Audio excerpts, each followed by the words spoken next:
been a while since I've thrown a couple of jabs. You know what I mean? Not that many bar fights lately. You guys know me. I'm a bar fight guy. What's going on, everybody? Good morning. Good morning to you. Thursday, October 2nd. Gotta point out today. Today's an interesting day on the calendar. 8 a.m. on the dot. Appreciate you guys hanging out. Appreciate you guys being here. We're getting closer. Trust me. Listen, look, I'll keep rolling up my sleeves and be looking for some good content for us. But we're only a day away from preseason basketball starting. So I'm looking forward to that. I'm sure everybody is. We could start reacting to games, seeing what some of the rotations are going to be. It will just be great for everybody. Topics will be good, and we'll get a chance to react to a lot of these games. So looking forward to tomorrow, our first preseason game. I did mention yesterday, I think, that Trevor Lane is joining the show today. Trevor Lane is joining the show tomorrow. So we're going to audible that one here real quick. Trevor Lane's going to join the show tomorrow. So something to keep in mind to help us preview that first preseason game, Lakers and the Phoenix Suns. Thank you for hanging out. Appreciate you guys being a part of the show. Really would appreciate if you're on this channel. You know, we do a pretty good job. A lot of people who do YouTube, they'll talk about how many people are, what percentage of people are subscribed and what percentage is not subscribed. I think I'm over like 65% of the people who come on the channel are subscribed. That's a really good number. So I appreciate you guys, the 65%. If you're not part of the 65%, I don't want you to talk to me. I don't want you to look at me. I want you to look the other way. I need you to subscribe. So please subscribe to the channel if you don't mind. I'd greatly appreciate that. I don't do probably a good enough job promoting that. So if you guys can do that, I greatly appreciate it. If you're a member, an MVP member, greatly appreciate that as well. There's people out there that have been paying $3 a month just to support the channel, and that is very, very, very, very much appreciated. I got a bunch of topics to get into. We're going to hit on a number of different things. I'm going to do something a little bit different today. Your questions, your topics, that's what I'm going to call it. And I'm going to spend a segment where we're basically just answering your questions and allowing you guys to kind of pick the topics as you go. I mean, I'm obviously doing what I can from a content perspective, but I'd much rather have you guys also have some angles or some questions that you feel like everybody else can participate in that will add to the show. Okay, why is October 2nd significant? I'll tell you why October 2nd is significant. Today is officially 1 year on the channel going Monday through Friday. So officially 1 year today is us going Monday through Friday on the channel. Obviously, I think I mentioned this yesterday. So Lakers last year had training camp. It was on October 1st. So I didn't do a show on October 1st. But October 2nd is when I kind of officially started the show. So for everybody who's been hanging out for the last year, I appreciate it. We did a great job in subscribers in our first year. So we got, I think, close to 9,000, maybe even over 9,000 subscribers in a year. So I appreciate everybody being here. We hit the 1 year mark. So now I got no excuses. Now I know exactly what to expect on this channel. So thank you very much for doing so. I'll look at your comments in just a second. Cheers to everybody here. Went and got some coffee this morning. I went to Pete's. Coffee this morning. You know, I should be making my own brew, but I got lazy this morning. All right, got a number of different topics I want to get into. You know, I think there is going to be, I don't know how much we're like letting this sink in. Yes, Luka's a Laker, but really whatever happened last season, I'm not even applying the real Luka Doncic to that. We're about to see this Lakers franchise actually led by Luka Doncic. And I want to go back for a quick second because I don't want to sound like I'm being a hype man here, but I'm kind of being a hype man here. You guys realize how good Luka Doncic is? Do you guys realize Luka's in the purple and gold? Do you guys realize that Luka's off season, nothing else to worry about, got in the best shape of his life, at least it looks like it, or at least it looks like what he looked like 7-8 years ago when he was just getting into the league, a chip on his shoulder, wanting to win compete for a championship for the Lakers, a brand that's global. I'm going to go back a little bit and give you guys some numbers on who the hell Luka Doncic is. Because whatever you saw towards the end of last year with the Lakers, I really, truly believe this when I say it. That wasn't Luka. We're about to get the real beginning of a new chapter of Luka Doncic. And I'm going to be a little bit of a hype man here and go through some of that because There's a lot to be excited about. There really is. For this just one individual player, there's a lot to be excited about. Now, I know, listen, Laker fans and most people who grew up as a Laker fan, you don't really look at the Lakers as an individual player. You look at it, you got a couple of stars, you're competing for an NBA championship. So we'll break all that down. But my goal here is to get you excited about Luka for this upcoming season, because I think he's going to murder it. Number one. And number two, just as important, we'll take a look back at what he's done in his career. And I think he's got a chance this year to be as good of a Luka, as far as a version of Luka that we've ever seen. Goals for the preseason. Kind of walk through that a little bit. What are you guys expecting? Tomorrow, Lakers take on the Phoenix Suns. That's obviously going to be the first preseason game. What are you guys hoping to see? Rotation, starting line. By the time preseason's done, what is it that you're hoping to see within these 6 games that the Lakers are going to play? Laker fans and LeBron. I have a real question for everybody. And we'll get to that topic when we get to it. What is Laker fans' relationship with LeBron? Are they wildly excited to see him in his 23rd season in the NBA? Or are they counting the days that LeBron says, yep, I'm good, I'm retiring, or I'm going to go play somewhere else? It's a real question. I don't know how many people hit on the topic, but it's a real question, because I think there's a lot of Laker fans out there that enjoy watching LeBron, and there's a lot of Laker fans that are saying, can we officially close that chapter? There was a couple stories that came out, so I'll get into that as well. Most important role player, we'll just kind of key in on what player that I'd say probably outside of DeAndre Ayton, because I know Ayton's a key player. After Ayton, just what player do you think is going to need to have the most impact this season, that you're hoping has the most impact? We'll do that.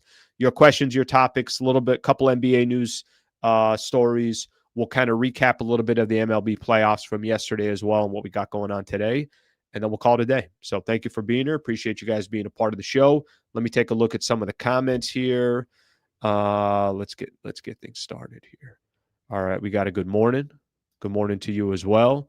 Morning, Slee. Thank you, buddy. Good morning to you. Let's see what we got here. Good morning, Slee. Your reaction to AD weight gain. What did he gain?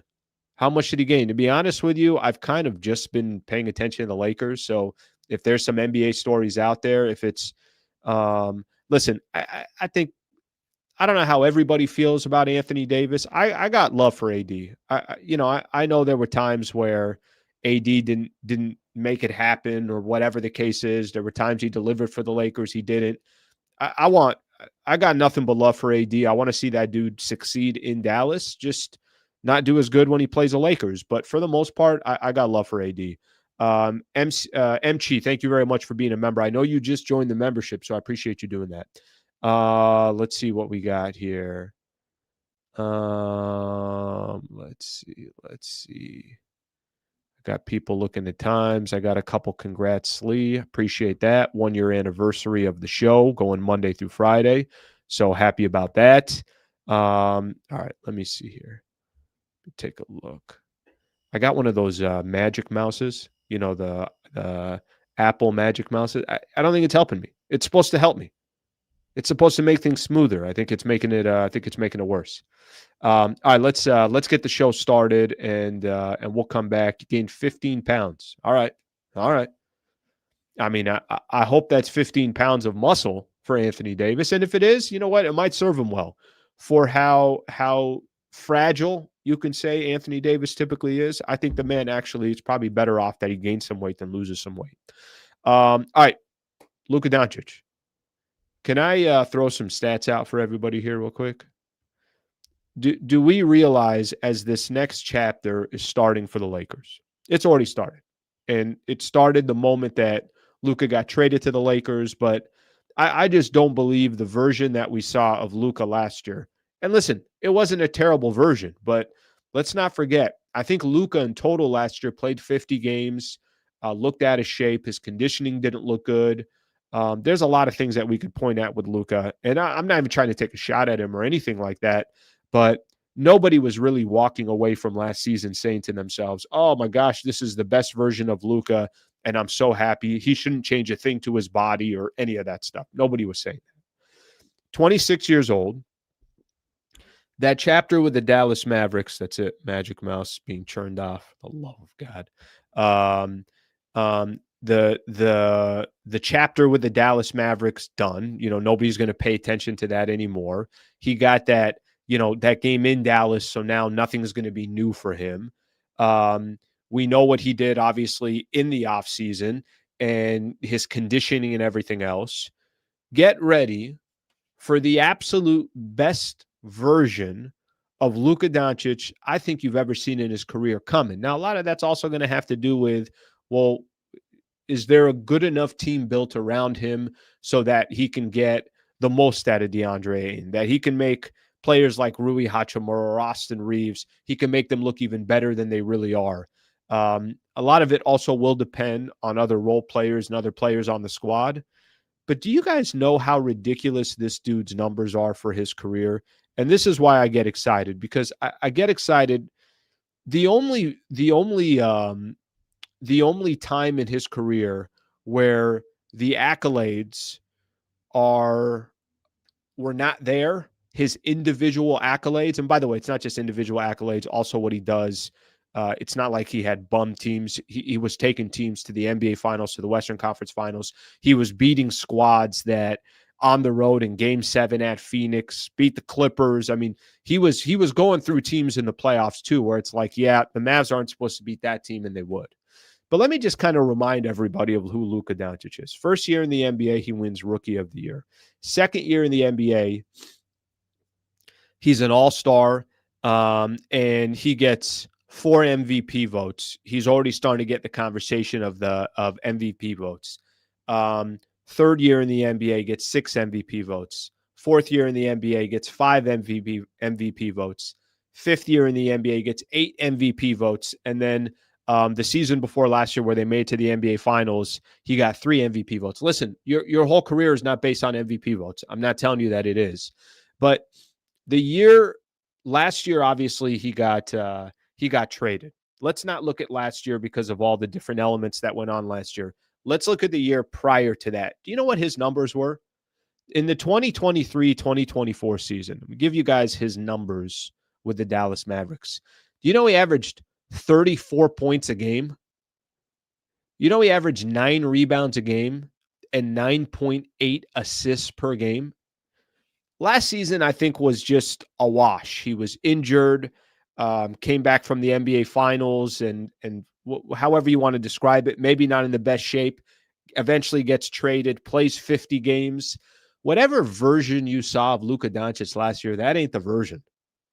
In the 2023-2024 season, the man averaged 34, 9, and 9.8. I mean, I just rounded off to 10. 34, 9, and 10. Year before that, 32, 8, and 8. I mean, Luka's one of the dirtiest players in the NBA. And I say dirtiest player with the utmost respect and compliment when I say that. One of the best players in the league.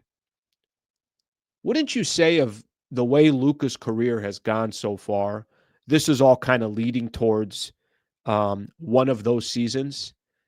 I'm not trying to take individual success. What I'm not trying to do here is say, hey, because of his individual success, that's all we should care about. That's not, I get it. You know, if you're somebody that's been following the Lakers for your entire life, it's not about individual success. It's about, yes, as an individual, you want the player to succeed, but as a team, you want to see how far that team can go. Luka's about to have one of those seasons. I just, you could just tell, you feel like all the momentum is going towards that. And I think the Lakers did the right thing. Lakers did the right thing early on by basically saying, listen, these are your keys. You're the center of our franchise, and everything else revolves around you. We're going to have training camp. We're going to have media day. Luka's going to be the first one that talks. LeBron will come after. And listen, shout out to LeBron as well. I think whether that's hard for him to swallow or not, I think LeBron understands, like, yeah, this ain't my team anymore. This is clearly Luka Doncic's team. And listen, if Shai Gilgeous-Alexander was on this team, if Nikola Jokic was on this team, if Giannis was on this team, if Tatum was on this team, there's only 5 players that you could look at in the NBA and say, well, if LeBron's playing next to one of these guys, it's no longer his team. Luka's one of those players. That chapter for the Lakers is going to be very interesting. I was reading an article, Marcus Smart talking about how when his agent said that Luka wants you to come play with him and the Lakers, he's like, he thought he was kidding. He's like, what are you talking about? Or how Luka and DeAndre Ayton share the same agent. And I'm sure that helped kind of sway DeAndre Ayton to say, hey, listen, I could play for a lot of different teams. A lot of teams can use a DeAndre Ayton. I want to go play for the Lakers because Luka's there. That chapter has begun. The Luka chapter has begun. We'll see how things kind of pan out once the season starts. But I think it's so easy right now. If I'm going to be honest with everybody, I feel like we have just kind of looked at this upcoming season and, we obviously trying to see where the Lakers go. I mean, hell, I've done a lot of content about Austin Reeves and whether he should be a Laker, be traded. What's LeBron going to do at the end of the season? I think we all got to pause for a second here. Do we know that the Lakers got Luka and the type of season Luka most likely will have, God willing, his health is good and he's able to not worry about injuries or any of that stuff? We're going to get as good of an individual season as we've seen from a Laker in a long time. And hopefully that equates to a lot of success. It equates to a player that is obviously going to be a Los Angeles Laker for years to come, and they'll continue to build around him as best as they can. So some of those stats, again, I was looking, I'm like, it's not that I don't know Luka was doing this in Dallas, but sometimes when you just stop for a quick second, it's like, wait, he averaged what that year that they made it to the NBA Finals? He had 34, 9, and 10 was his average on a night-in, night-out basis, and he's one of those players that takes his game to another level once they get to the postseason. So his playoff numbers don't dip. His playoff numbers actually get better, and there aren't too many players in the league where the moment gets bigger and brighter and everything else, and he actually takes his game to another level. So on the Luka front, let's pause for a quick second. Get ready for one of those MVP caliber seasons from Luka Doncic. And because Luka has one of those seasons, get ready for a lot of other players to be able to feast and to take advantage of the fact that Luka's on this team. That chapter will, in my opinion, officially begin, not in the preseason, but it will officially begin when this regular season starts. I'm not paying too much attention to how last season ended. I think now is the time that you really start weighing and equating how important Luka is going to be. All right, let me take a look at some of the comments here. Let's get a quick look here before we even get started and go from there. Luka started on restricted minutes, nursed an injury, and was adjusting to a new team. So yeah, his numbers were down for his own standards. I think there's a little bit. I think there's a little bit to not just that. I think there's also a little bit his comfort level. I think getting traded in the middle of the season. I think trying to adjust to a new team. I think he never looked comfortable at all. Obviously last season. So I think there's more to it than just that. All right, let me get a couple more in here. Hello, is this live? This is not live. This was recorded on September 17th. This is actually a recording from September 17th. All right, let's get a couple more in here. LeBron joked, is Luka even in his prime yet? That's a good question. 26 years old, I would tell you, I don't know how much this has changed. I know, watching the NBA my entire life, there was this like timetable, and it was your prime is basically between the age of 28 and 32 is your prime. But I feel like that's ancient now. A lot of players can walk into their prime a little bit earlier, but I think what's happening more now is the prime ain't ending at 32. KD's still playing at a high level. He's 36, 37. Steph Curry's still playing at a high level. He's over the age of 35. LeBron, I won't even put LeBron in that conversation because we know it. And these are players that have been great for years. So I don't know if he's in his prime yet. But typically in today's league and the technology and everything else, it feels like guys are holding on to their prime longer. Not sure I agree with AD gaining 15 pounds is good, Slee. I'll come back to that. We'll talk AD a little bit later. Let's get some more of here. Oh, somebody's saying 15 pounds of fat. All right, maybe 15 pounds. I will say this just about Anthony Davis. His body has not served him well. So maybe it serves him well to be a little bit slower and to be, one of those kind of more prototypical big men. Maybe that becomes something that's of benefit to him. Let me get a couple more of these Luka comments in, and then I want to start going to some of the goals in the preseason. Luka's numbers will be 33, 10, and 10. You know what's funny when I see those numbers? They do nothing to me. Let me tell you what I mean by they don't do anything to me. As in, I don't have a reaction of like, are you crazy? I mean, absolutely, it's not going to be. That will never happen. What are you talking about? How's he going to be 33, 10, and 10? That's it. No, I think everybody that's in this chat, whether you're watching this live or you're watching this from September 17th, no, I'm just joking around. But I think, obviously, anybody that's watching this live or recorded, I think nobody's going to look at 33, 10, and 10 and be like, oh, you're crazy. I think I'd be like, yeah, that's feasible. That's doable. I mean, maybe the only way I would say is, all right, maybe doesn't get enough as many points just because he's Austin Reeves has taken up some of those points. Ayton has taken some of those points. Okay, that's fine. All right, let's say Luka Doncic 29, 9, and 9. Any problems? Any issues? Nobody's going to have any issues. Now the question is going to be, does it equate to wins? How many wins does it equate? I was yesterday, I think it was yesterday or the day before, I was texting with Sammy. Sammy, by the way, is going to have his first preview video of the year. If you guys don't mind and you haven't tried some of his preview videos that he does, give it a shot. I mean, really, all he's trying to do is just kind of educate you before the game, things to watch out for the Lakers, things to watch out for the game coming up. Tomorrow, Lakers obviously have the Phoenix Suns. But if you can watch those, it will launch later tonight at about 8 p.m. is when his video will go up. But I was texting with Sammy, and we were asking the question of, does it really matter how many wins the Lakers have? Will this regular season, remember we used to do that before with Anthony Davis and LeBron? A lot of the conversation was always, how do I put this? Just get in and figure it out after that. I'm not telling you that the Lakers want to win 44 games and be one of the play-in teams, but does it matter whether they're the third seed or the fifth seed? I mean, hell, they were the third seed last year, and they were out in 5 games. So I'm not 100% sure how much it matters. But obviously, for Luka's perspective and the stats that he's going to be putting in,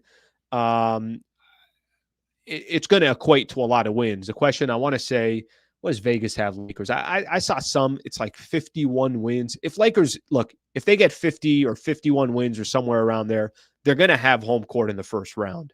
The question is just going to be, does it matter whether you have, let me give you an example. Let's say the Lakers are the 5th seed this upcoming year, and they got the Clippers in the first round, and Clippers are the 4th seed. It's 4-5 matchup. Does it matter that game 1 and 2 are at the Clippers home court? I don't know how much it does. Now, if you told me, listen, if you said that, I think there's certain places it matters. If you told me Denver's got a game 7, yeah, that matters, because I think winning in Denver is remarkably hard. If you told me, I'm just trying to think of teams off the top of my head. Houston have a game 7, that can matter. So we'll see how much that matters for the Lakers here. Some people, they're saying, hell, that didn't matter last year. It doesn't matter. Clippers a bad example. You're right, Clippers are a bad example because it is in LA, but I don't think a bad example. Minnesota's not a bad example. Houston's not a bad example. OKC is a raucous, that's a place. They got a great home court advantage there. There's some places there that I think a game 7 would matter. So, but these are all teams that I think are going to do a lot better or they're, from a seeding perspective, I think Denver's going to do really good this year. We'll see what happens to Houston with Fred VanVleet. Okay, let me keep jumping around. Thank you for being here, everybody. Appreciate you guys. A lot of love. A lot of love. Not sure I agree. They did already read that one. Let's get this one here. Dub9 Raider. First off, thank you, brother, for the super. I appreciate you very much. Seed doesn't matter. Need to be healthy and playing well. Yeah, it's so funny because I think if you've been following Lakers for, X amount of years, and I'm sure other fan bases go through this as well, the bigger question more than anything else, I mean, I think you guys would agree with this, is just avoid the play-in tournament. I mean, just avoiding the play-in tournament, I think, is going to be key, getting those 5-6 days off. But again, Lakers had all that lined up last season, and it really didn't matter. Dub Raider, thank you, brother. I appreciate the super very much. MG, thank you for being a member. I appreciate that. All right, let's keep moving on. Tony P, thank you, brother. I appreciate you very much. Yeah, that's it. We're back. That's it. We're not going anywhere. Okay, so I got a topic on LeBron that I want to hit on, and I'm going to do that in just a second. I do LeBron or goals for preseason? Let me let you guys ask. Just put preseason or put LeBron. Which topic do you guys want right now? First 1 to 5. I got a LeBron topic. I got goals for preseason. First 1 to 5. I'm going to roll with whatever you guys want me to do. So you guys put in there whichever one you guys want. I'll go with that topic. The preseason goals are obviously going to be a little bit more, obviously it's going to be a little bit more just kind of expectations and everything else. And then I'll get into LeBron. Okay, so we got the preseasons here. We got a couple. We got a LeBron. It's 4-1, 5-1. It's over. Okay, we're going preseason. We'll talk preseason here real quick. But as Jason knows, there is a certain part of the show 5-1. I think it's not even close. It's people want preseason. We're going to give them preseason. But as Jason knows, we reach a point of the show where it's the time to talk about Brad Wallace and the Wallace firm. Jason, you're the man. That's awesome that you put that in there. All right, real quick here. Let me chat real quick. I'm excited about this partnership because it's a continuing partnership. Brad Wallace and the Wallace firm jumped into this partnership last season. Now, I've known Brad Wallace since my days over at ESPN, and he was with me when I was there. I would do his endorsements there, and I was basically representing his company. I obviously leave. I come, do my own independent journey, and he comes with me. So it means a lot. We just started our official second year of our campaign together. So I just want to point that out because, I'll let you guys know partnerships are not easy to come by. You want to make sure that the partners feel that the space that they're in is beneficial to their company. And you guys have created that for the Wallace firm. So I greatly appreciate it. All right, couple things here that I want to mention. Obviously, a big season coming up for the Lake Show. You want your team to commit at the highest level, no shortcuts, no discounts. That's exactly how Brad Wallace and the Wallace firm pay it in the courtroom. Just over a month ago, an auto insurance company made a $1.25 million offer to one of Brad's clients whose case was in a trial in Palm Springs. I remember this because I was reaching out to Brad, and he's like, not right now, Al. Little busy right now. After Brad Wallace selected the jury and delivered his opening statement, the insurance company decided to pay Brad's full $2 million demand before the first witness was called to the stand. That's how you execute and win. The Wallace firm is built for trial and delivery serious results on serious injury and wrongful death cases. I highly encourage you guys, if you are a family member or in a position where you're looking for an injury attorney, I know there's, injury attorneys everywhere. He can help anyone in the state of California. You drive up and down the 5 freeway here in Southern California, you're going to see injury attorneys everywhere. He's the best in the business. He's loyal to this channel. I know him personally. And again, I think he could help you if you're ever in a situation. WallaceWins.com/Sliwa. WallaceWins.com/Sliwa. Shout out to Brad Wallace and the Wallace firm for their partnership. Okay, let's do preseason basketball. You know what was awesome about me asking you guys? I think this is kind of the channel, if I'm going to be completely honest with you guys. When I said, hey, you want to talk about goals for preseason or LeBron, and it was 5-1, let's talk preseason, I get it. I completely understand it. People want to talk ball, and especially on this channel, and I love that about, obviously the people that we have here that are joining in, so we'll do it. Okay, goals for preseason. I just put on tomorrow preseason starts. Trevor Lane's going to join the show tomorrow, so I'm sure we'll hit on this as well, but it'll be a little bit more back and forth. What should be the goals for the preseason for the Lakers? I mean, if I'm going to be completely honest with you, I think there's only 2 or 3 things that I really care about. Number one, establish a starting rotation. What's that going to be? And we don't have to know what the starting rotation is on October 2nd. But by the time we get to October 21st, where the Lakers start the season against the Golden State Warriors, should actually be a fun matchup. By the time we get to that moment, to that point, can we have a good understanding of here are 5 that are probably either going to get the most minutes or the 5 that we feel like should be starting off the game? And maybe we all make too big of a deal about the starting lineup, but I do think the starting lineup matters. I'm sure Rui Hachimura wants to be in the starting lineup. I'm sure Marcus Smart is hopefully healthy and saying to himself, I'm a starter in this league. Put me in the damn starting lineup. I'm sure Vando will make a case why he should be a starter.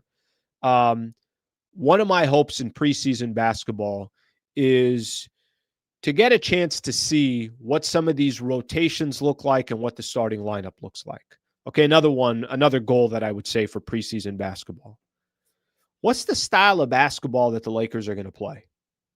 Because if it's up-tempo, push the ball down the floor, try to outscore teams, 118 to 112, or is it going to be a little bit more of a methodical style of basketball? No, we don't need to run a track meet with these teams.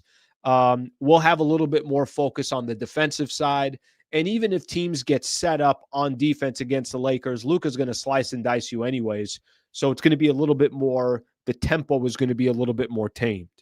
Okay, let me throw another hope for me in preseason basketball that I hope the Lakers can kind of establish and look into. How many players are going to crack the rotation? I know in playoff basketball, the rotations get a lot tighter.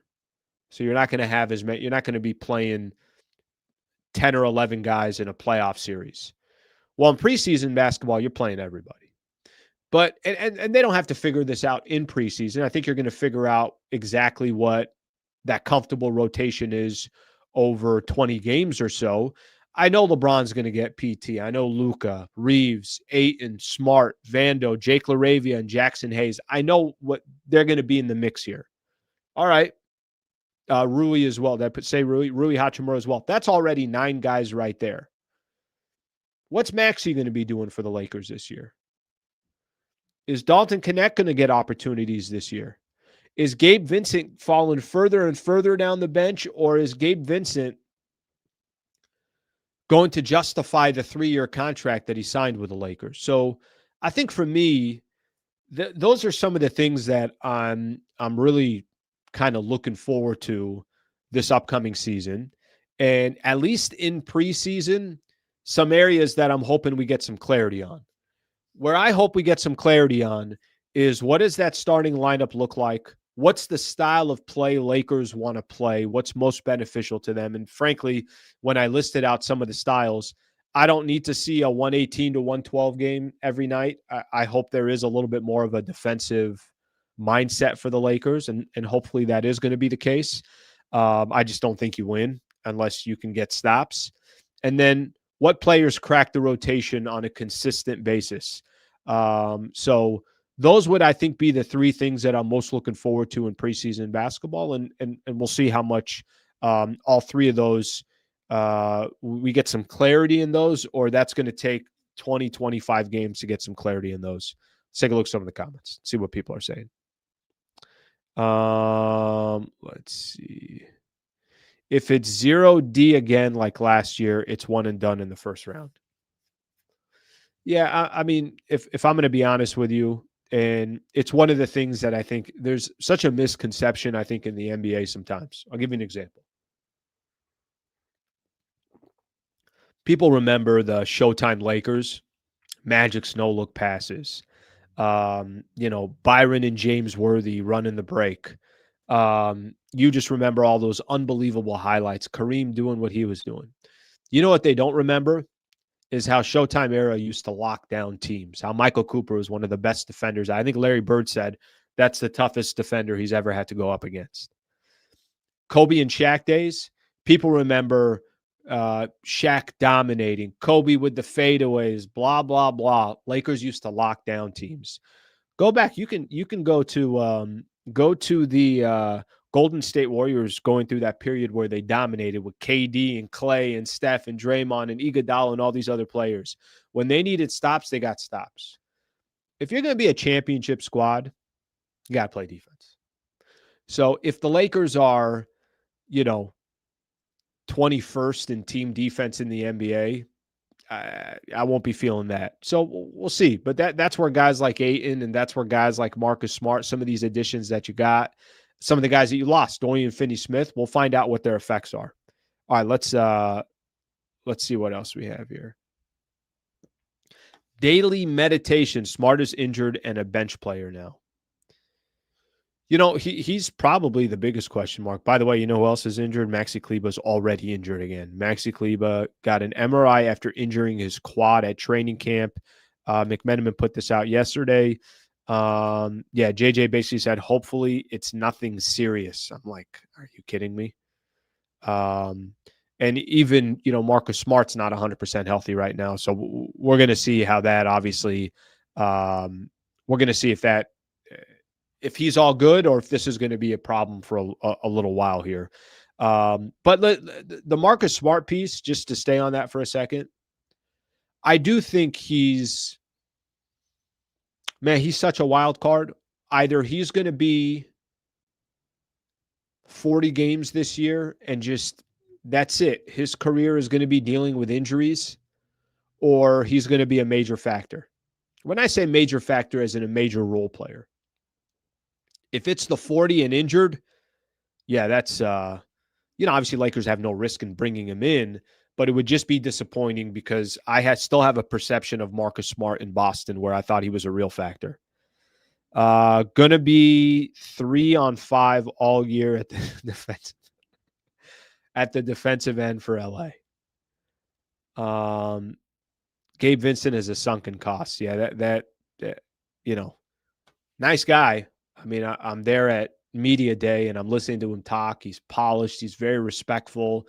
I think we all wanted to see something from him. There's a reason why Miami said, all right, I think we got the best out of him. We're cool if Lakers want to sign him for, I think they gave him 3 years, $33 million. Let me see here.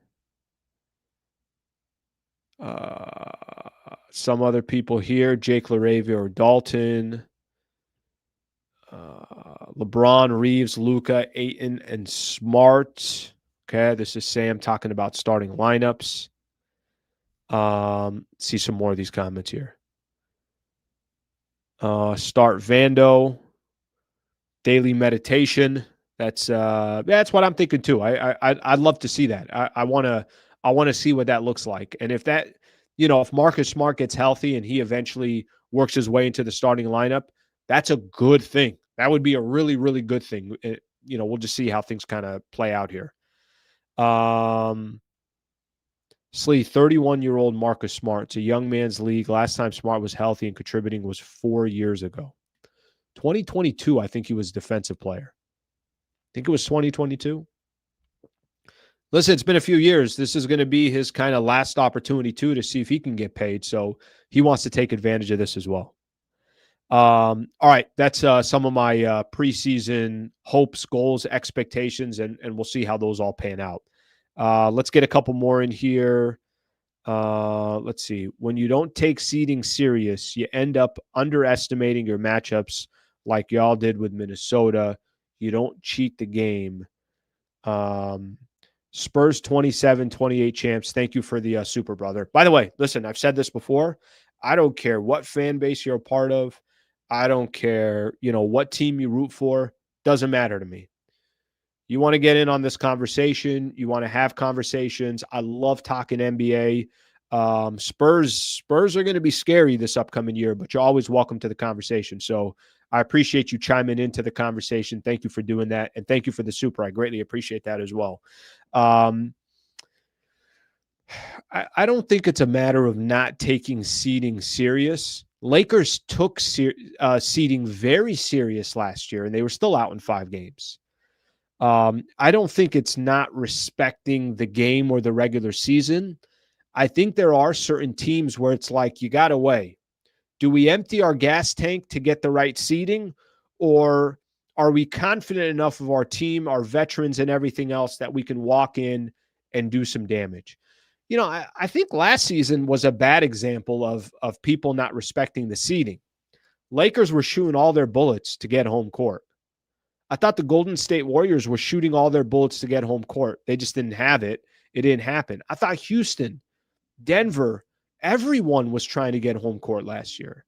I don't think anyone was being disrespectful last year when it comes in previous years. I get it. You're right. I think in previous years, the Lakers were a perfect example of like, well, we'll just get in the playoffs and then we'll figure it out. But I think part of that had to do with they needed LeBron healthy and they needed AD healthy. So strategically, I think there was a reason why the Lakers were doing it. Could it come back to bite them? Sure. But last year, there was nobody that was disrespecting the seeding or any of that stuff. I thought the Lakers put their best foot forward for that, and it just didn't happen. Obviously Minnesota took home court after the first game, and Minnesota told the Lakers, yeah, the season's over before May 1st even hit around. But thank you for the super, brother. I appreciate it. Spurs are going to be interesting. Spurs are going to be interesting. They are going to be interesting. Let's just put it that way. I think they're going to be a really good team, but there's still, there's still some time for them. I think for the Spurs, they're literally just starting, and we'll see what they eventually become. But I got to imagine Spurs are in that playoff picture this year, which, by the way, I think is exciting for the NBA, just to have the Spurs in the mix there because of Wemby. And don't forget, they got De'Aaron Fox. They have some other additions. They got a ton of trade pieces. They got Harper with the number 2 pick, if I'm correct. I think he's going to be a stud at point guard down the road. So we'll see what eventually happens with them. Okay. I got a question for everybody here on LeBron. Quick question on LeBron. This is a serious question. This is a very serious question. How do most Laker fans, where are they right now with LeBron? Let me explain my point here. Are you excited about LeBron in his 23rd season in the NBA and his 8th season with the Los Angeles Lakers? Or are you just kind of counting the days and saying, I want this LeBron chapter to end? I think it's a fair question, because I will tell you, as somebody that, usually if I see somebody, and it could be a family member, a friend, it could be some random person that's like, hey, Slee, I listen to the pod, whatever the case is. Usually people want to talk NBA and Lakers basketball with me. I get a lot of people that tell me, Al, I just want this LeBron chapter to end. And these are Laker fans, which is, I think a little bit surprising, but I'll give you guys my take on this. And I want to know how Laker fans, just what, at this stage of LeBron's career, what is your relationship with LeBron? I think my relationship's going to be different than probably the majority. I still enjoy watching LeBron play the game. I do. I'm still amazed that at year 23, he's top 10 in the league. Are there certain things I don't like? Passive aggressive, this, that, maybe starving for attention, whatever the case is. Sure. But I don't try to look at all these players. I try to pay more attention to what does this dude do on the floor? Because whatever he does off the floor or social media or this or whatever the case is, to be honest with you, I'm not looking at any of these players from that perspective because, power, money, God knows where, you're going to go in your life with all that stuff. I'm still looking forward to seeing LeBron in his 23rd season. I'm still looking forward to see what LeBron does this upcoming year. I'm still looking forward to see how LeBron takes a back seat behind Luka Doncic. And for the first time really in his career, for an entire season, he's going to be sitting in the passenger seat. It's never happened with LeBron. Even when AD was here, LeBron would be like, hey, you want to drive for the next couple of hours? And AD would be like, no, I'm good. I'm going to sit in the passenger seat. Okay, how about this? How about let's go pump gas at the next stop, and then why don't you take the keys and go from here? No, I'm good. LeBron, why don't you keep driving? I'm going to take a nap here. LeBron's always been the alpha. He's always been the number one. That's all he knows. This upcoming season, he's the number two. He's sitting in the passenger seat. There might be a game here and there where LeBron takes over and he shows that he's still as incredible as he is. But this ain't LeBron's team. It's not LeBron's franchise. And the chapter is closer to closing than opening. 23rd year for LeBron, 8th year as a Los Angeles Laker. You looking forward to it, or are you ready for this chapter to end? For me, I'm looking forward to year 23. I will tell you that year 24, okay, that's a different conversation. Still making 50 change on the Lakers year 24, that's a different conversation. But I'm just talking about this upcoming season. Obviously your thoughts on there. Part of the reason why this is here for a conversation for me, I saw an article when I was prepping for the show today, and I got this, Yahoo Sports put this out there. I think this is via Lakers Daily. And there was an article out there that said, Ashish Mathur is the one that put it out for Lakers Daily. LeBron James didn't ask the Los Angeles Lakers for an extension this offseason, a league source told Lakers Daily. James didn't ask for an extension from the Lakers because he doesn't know if he's going to play in the 2026-2027 season, the source said. Now, listen, people are always going to put their own story out there. There's always going to be, a certain narrative that's out there. I don't believe that, and I'll tell you why. LeBron, there's no reason for LeBron not to ask for a 1+1, because when this season would have ended, then it's still in his hands to say, guys, I decided I'm going to retire. That extension, the potential extension that I have on my contract for 55, 53, whatever that number would have been, I'm done. I'm retiring. I can't go anymore. And then he could have moved on and still had that kind of control of, I can retire or I could come back and play my 24th season in the NBA. There is no reason for LeBron, if he can get a 1+1, to not take a 1+1. So maybe the narrative that's trying to be spun here is, no. LeBron didn't even want an extension because he's not sure if he's going to play past this year. Well, LeBron could have got a 1+1 if the Lakers gave it to him, and then decided after the season whether he wants to continue to play or to retire. But obviously he would have had that leverage.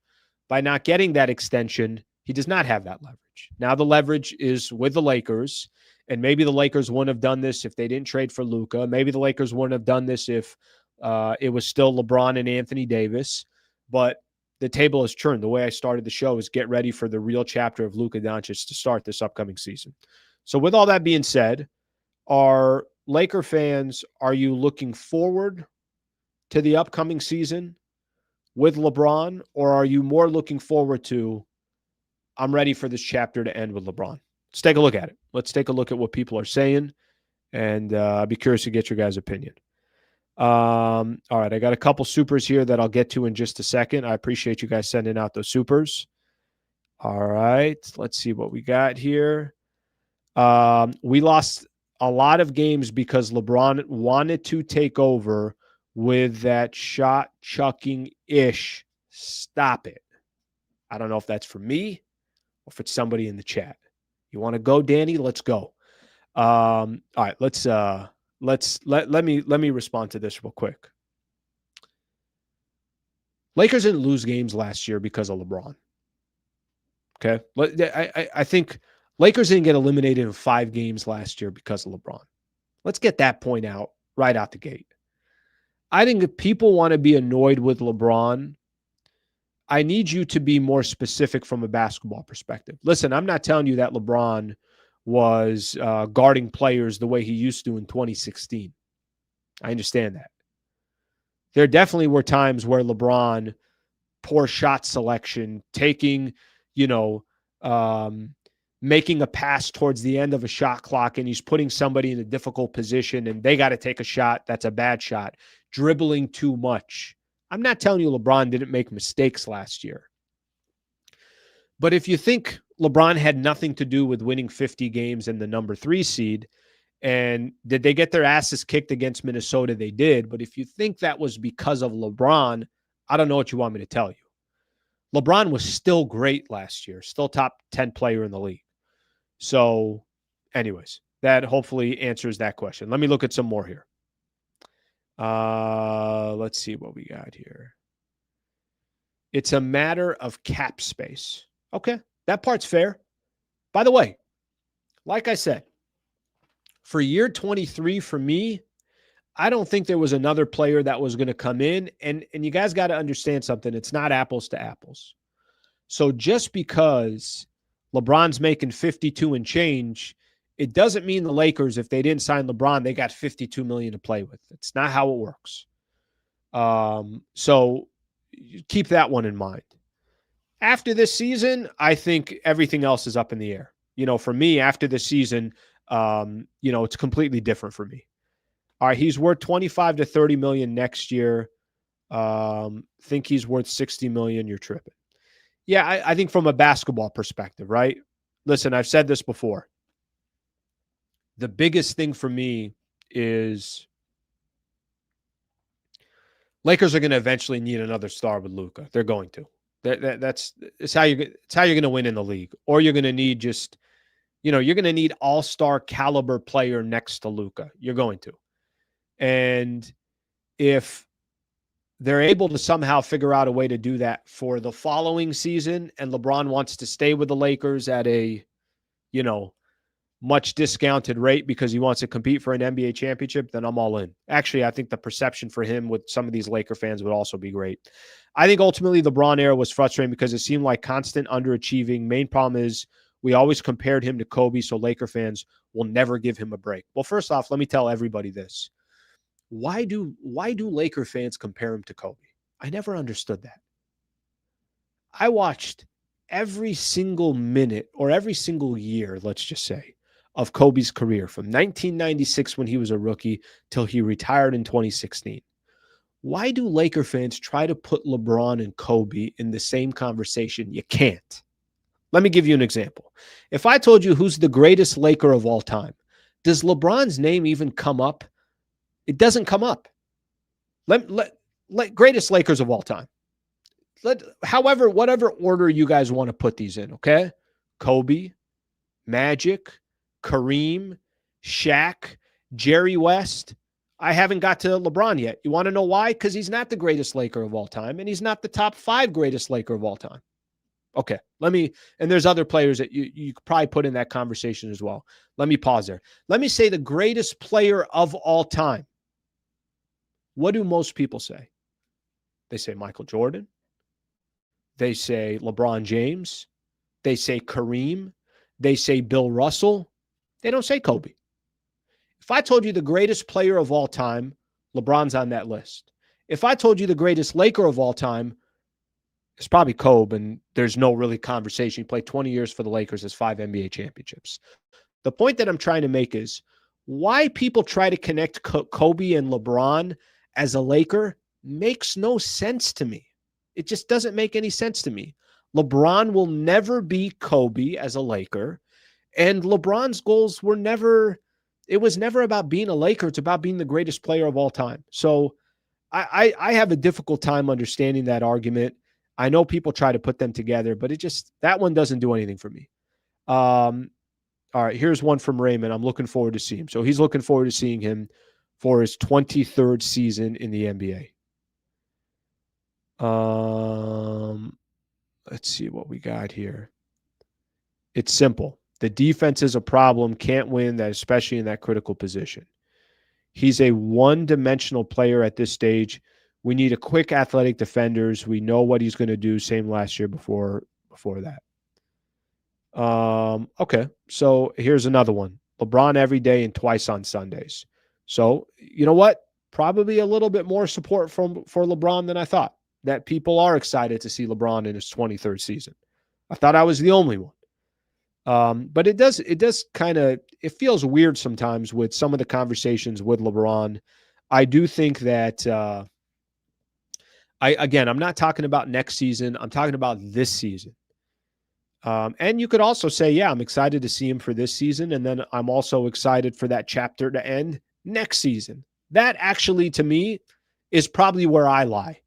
8 years of LeBron as a Laker, 23 years. Obviously that's plenty of one player. All right, let me see a couple more of these comments here. I got a couple supers I'm going to read as well. So I appreciate you guys hanging out. Please subscribe to the channel if you guys have not subscribed yet to the channel. As long as he's here on the Lakers, I'm a fan. Damn, that's a great comment right there. And as long as he's not hurting the team, right? I think that's the thing that I think is most important. Slee used to work for ESPN. LeBron not surprised you still want him here. What, Richard, what does that have to do with it? One of the things, I'm going to tell you guys something that I really actually liked for the 5 years I was a part of the Lakers radio broadcast, the 8 years that I did Lakers talk, obviously doing the show as well. There was no filter. I didn't have to filter anything. I could just say whatever the hell I thought. There was nobody breathing down my neck saying, you say this, don't say that, none of that stuff. Listen, if you're in this business, you're either going to be honest or why be in the business? So that's kind of my view on certain things. Like if I ever have to be, you can say this and you can't say that. It's like, well, why am I going to do it then? Either I'm going to give you my thoughts or I'm not, so I don't really understand the comment. I appreciate the comment, Richard. I just don't think I understand it. All right, let's see what we got here. Let's see what else we have here. Doesn't play defense. LeBron tried to run his fourth quarter, the narrative, icing AD out of the fourth, and yet blaming AD. I think there were plenty of times you could put stuff on Anthony Davis as well. I don't think that's all on LeBron. I think the problem with LeBron is no matter what happens, if you're against LeBron, you're always going to blame LeBron. That's one of the things that definitely happens. Objectively, the fact that the guy can still do what he does at the age is remarkable, but his tenure is overall underwhelming, especially considering the sideshow that comes along with LeBron. It's good. That's a fair point.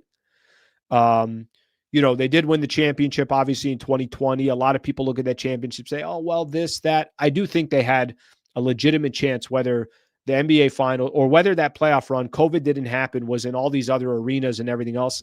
Lakers would have been top 3 to favorites to win a championship anyways. Okay, let's see. Let's get a couple more of these comments in here. Look, I told you guys, I was asking you guys, I said, you guys want preseason or you want this LeBron topic? You guys said preseason. Then I mentioned this LeBron topic and everybody hallucinates. Technically, this was a better topic.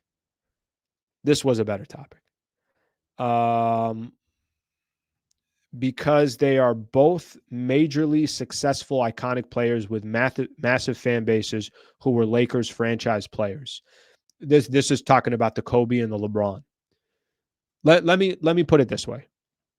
Maybe a good example, maybe a bad example. I'm not 100%. It's probably not a good example, but let me try my best here.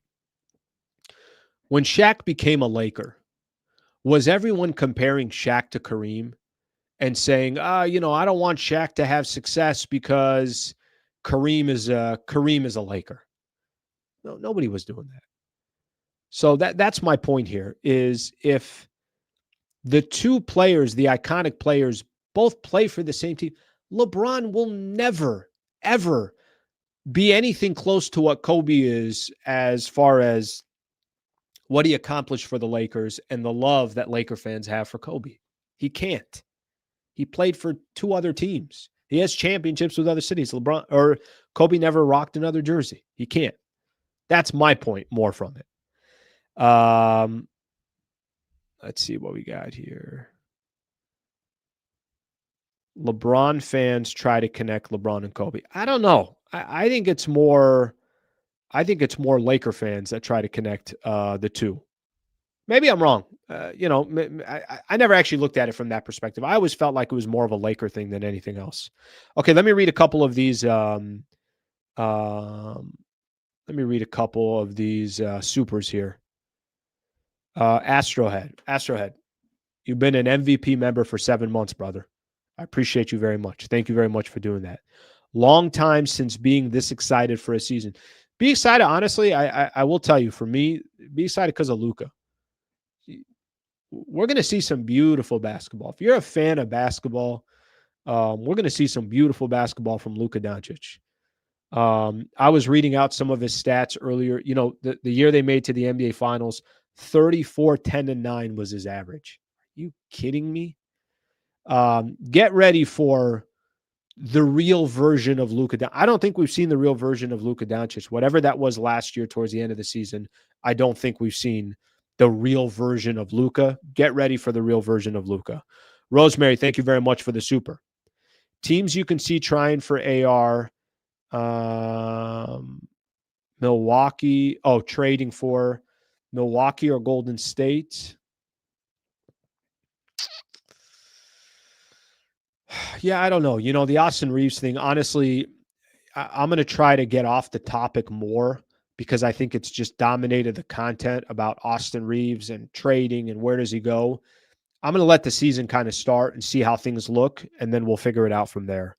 But teams you can see trying for Austin Reeves are trading for Austin Reeves. I don't know. I really don't. They got to obviously know that Austin Reeves wants to be there long term, and you know that's going to have a lot to do with it. All right, shout out to everybody that gave me these supers here today. A lot of supers today, and a lot of members showing their face today. So shout out to all you guys. I appreciate you guys doing that. All right, let's keep moving on here.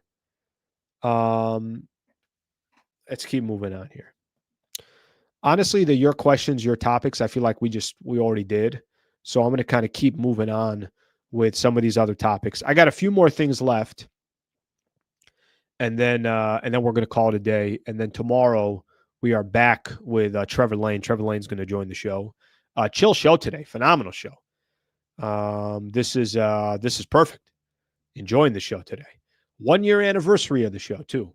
Since we started going Monday through Friday. We started October 2nd last year, 2024.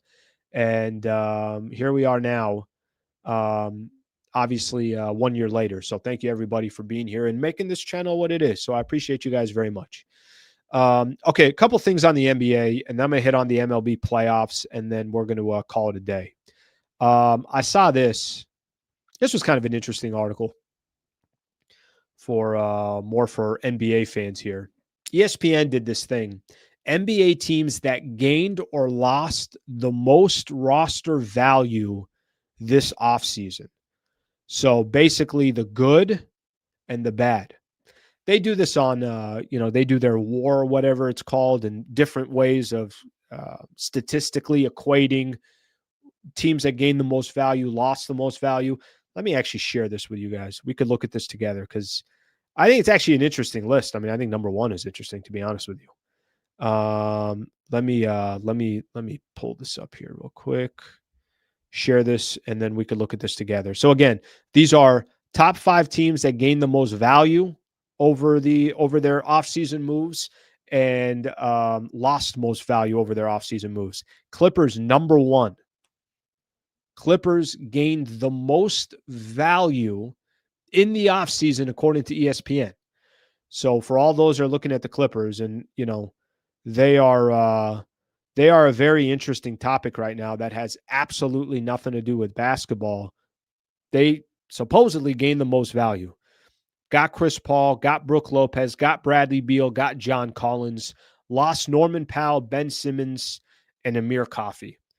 Other highest gains here, the Rockets. KD, Dorian Finney-Smith, Josh Okogie, and Clint Capella. Lost Jalen Green, Dylan Brooks, Cam Whitmore, and Jock Londale. I will say this, the injury to Fred VanVleet, obviously it's a significant injury, so I'm sure they lost some of whatever momentum that they got. Dallas, gained the third most value as far as their roster goes with the addition of Cooper Flagg and D'Angelo Russell. Brooklyn got some love as well at number 4, and then the Charlotte Hornets got 5. All right, the teams that lost the most value in the summer. Boston Celtics lost the most value in the summer. Phoenix, second most. Milwaukee after that. Milwaukee doesn't surprise me. I don't know what the hell Milwaukee's doing, to be honest with you. I still think the Damian Lillard thing, stretching this dude for as much as they did, doesn't make any sense. Cleveland's on that list as well. They got Larry Nance. They got Lonzo Ball. Lost some key players as well. Minnesota rounds up the rest of that list. So I thought that was kind of an interesting article, kind of a different way of looking at some of these different teams. They lost a lot of value there, so something to keep in mind. The only other NBA news that I got, Quentin Grimes finally signed. He signed an $8.7 million qualifying offer with the Philadelphia 76ers. Basically, the Warriors and the Philadelphia 76ers to Jonathan Kuminga in Philadelphia and to Quentin Grimes said, we're going to wait this out. However long you want to wait it out, we're going to wait it out, and you're going to eventually sign. And that's essentially what happened. Obviously the teams got their value back from what they were looking for. Okay, last thing I'm going to get into is the NBA playoffs.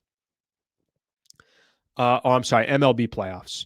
So yesterday there were 4 games. Let's just kind of go down the list here. Guardians force a game 3. Guardians and the Tigers, they win 6-1. What was it, tied 1-1 in the 8th, something like that. Guardians end up scoring some runs there in the 8th inning to kind of blow the game open. So they got a game 3 coming up. By the way, wild card's awesome. Wild card's fun, especially the start times for these games. It's awesome. Padres and the Cubs were second on this list. Man, it's kind of the only way the Padres, to be honest with you, it's the only way they can have success. Their pitching's got to be unbelievable. Their bullpen's got to be unbelievable. Any chance they get to score, they have to score because they're probably not going to put up many runs. Padres win 3-0, and Dylan Cease went, I think 3 2/3, and then the rest of the game was the bullpen. So it just shows you how much they're depending on the bullpen. We'll see what happens. Today is the decider. Lakers and the Chicago Cubs. May the best team win.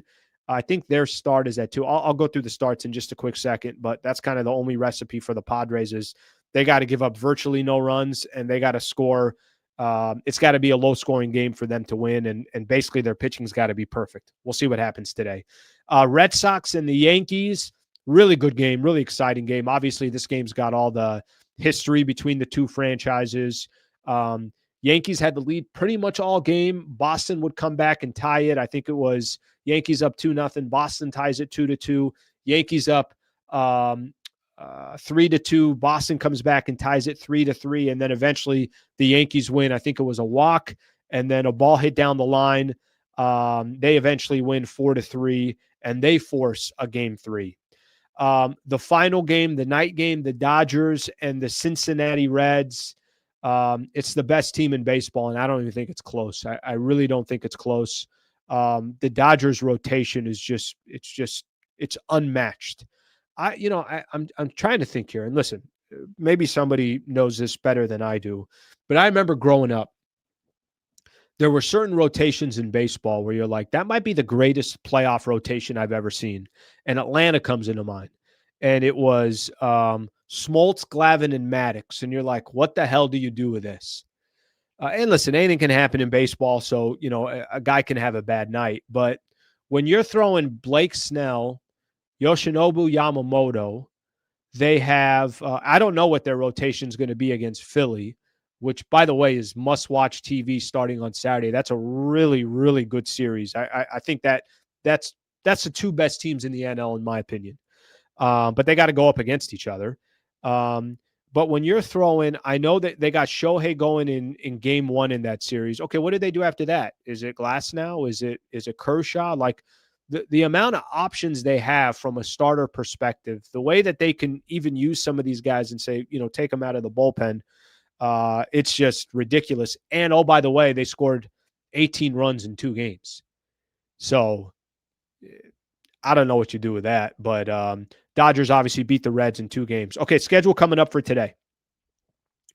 So Detroit and Cleveland at noon, Padres and the Cubs at 2, Boston at New York at 5. 3 Major League Baseball games coming up today. So certainly going to be fun. We could all kind of kick back and watch some of these games. And we will see what happens, my friends. We will see what happens. All right, that's all I got for today. What do we go, an hour and 10 today? Okay.